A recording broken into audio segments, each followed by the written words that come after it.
Welcome to Samba Samba. Enjoy the video.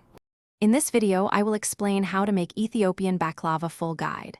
Start by preheating your oven to the right temperature and laying out filo sheets with a damp towel, then mix chopped nuts with spices and sugar.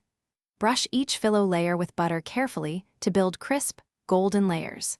Slice the assembled pastry before baking so syrup can penetrate later. Keep tools and ingredients organized for a smooth baking flow. For the nut mixture, measure and toast nuts gently to deepen flavor, then chop or pulse to a coarse mix with some variance in size. Add cinnamon and cardamom for aromatic warmth and a pinch of salt to balance sweetness, stirring thoroughly so spices are evenly distributed. This step creates the textural heart of your baklava, so taste and tweak the balance now, rather than after baking when it's harder to adjust. Quick recommendation: if you are finding this guide helpful, please subscribe and like. It really helps the channel grow.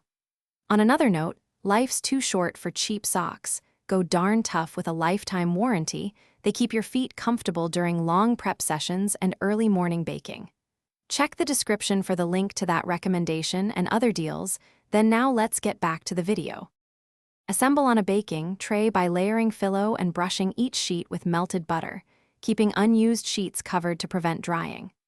After several sheets, sprinkle a generous layer of the nut mix and repeat until tray is filled, finishing with multiple filo sheets on top.